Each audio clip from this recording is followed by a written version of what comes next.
আমি 2002 সালে যে সম্পত্তিটা আমি কিনে 31.5 সম্পত্তি সেই জমিটার উপর আমার একটা মার্কেট করা আছে, 14টা দোকান নিয়ে পৌরসভার প্ল্যান পাস করা। আর 24.5 শতাংশ জমিটার সেটারও আমার একই বাউন্ডারির ভিতরে একসাথে জমিটা একই দাগে। তো আমার বিরোধী পক্ষ যারা, তারা সে 111-এর সময় আমাকে চেষ্টা করছিল ক্ষতিগ্রস্ত করার। তারা আর্মিদের কাছে কমপ্লেন করছে, কিন্তু তারা কখনো হয়নি। আর্মিরা আমাদের ডকুমেন্ট দেখে এভরিথিং রাইট দেখছে। আর এরপরে আমরা নিম্ন দুইটা, কুমিল্লা জজ কোর্ট, সিনিয়র জজ কোর্ট এবং ঢাকা হাইকোর্ট, যেটা এই জানুয়ারি মাসে 25 জানুয়ারি 5438 নাম্বার যে ইয়েটা রিটে সিভিল ডিভিশনে, এখানেও আমরা দিচ্ছি। তাদের কোথাও কোনো রোড, একটা ডকুমেন্টস নাই, একটা কাগজ নাই তাদের। তারা ওয়ারিশ সূত্রে দাবি করে, কিন্তু আমরা তাদের এই ওয়ারিশদের অন্যান্য ওয়ারিশরা বিক্রি করছে, অনেকের কাছে তারা বিক্রি করছে এই সম্পত্তিটা। আমরা সেভাবে মার্কেট এবং জমি নিয়ে আমি দখলে শান্তিপূর্ণভাবে ছিলাম।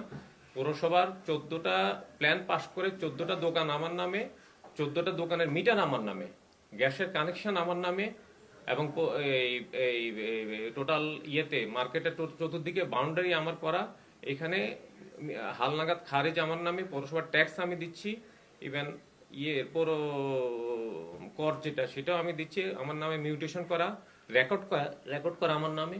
তো এরপর থাকার পরেও হাইকোর্টের রায়টা গত জানুয়ারি মাসের 16 তারিখে পাওয়ার পরেই তারা তড়িঘড়ি করে এই লাকসামের কতিপয় সন্ত্রাসীদেরকে দিয়ে আমার জমিটা ওয়াল ভেঙ্গে জায়গাতে ঢুকছে, যেটা সম্পূর্ণ হাইকোর্টের রায়ের তারা পরিপন্থী এবং হাইকোর্টের রায়কে অবমাননা করছে। তো আমি সেটার জন্য বাংলাদেশের সংশ্লিষ্ট তত্ত্বাবধায়ক প্রধান এবং সেনাবাহিনী প্রধানকে আমি বলতেছি যে ওরা এবার সেনাবাহিনীর লাকসাম ক্যাম্পের মেজর তাহসিন এবং ক্যাপ্টেন সৈকত সাহেবকে, ক্যাম্প কমান্ডার, ওনাদেরকে ভুলভাবে ওনাদেরকে উপস্থাপন করছে, কিন্তু ওনারা যায় নাই।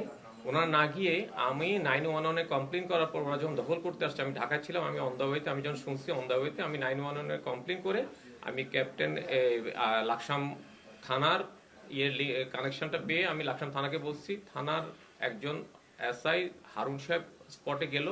হারুন সাহেব গিয়েই দেখলো যে ওরা এই জায়গাটা ভাঙতেছে এবং দখল করতেছে। তো হারুন সাহেবকে ওই যে কর্নেল রুমার হাজব্যান্ড মেজর লুৎফুর কবির, সে লাকসাম ক্যাম্পে বসে থেকে ক্যাপ্টেন সৈকত সাহেবকে এটা ফোনটা ধরাই দিছে। ক্যাপ্টেন সৈকত সাহেবরা, ওনার আর্মিদের কোনো দোষ নেই, ওরা জানতো না, ওরা ওনাদেরকে মিসগাইড করছে। তো ওনাদেরকে মিসগাইড করছে সৈকত সাহেব, ক্যাপ্টেন সৈকত ওনার এসআই হারুনকে বলছে যে ওনাদের জায়গা এটা, আপনি যা আইনগতভাবে যা সহযোগিতা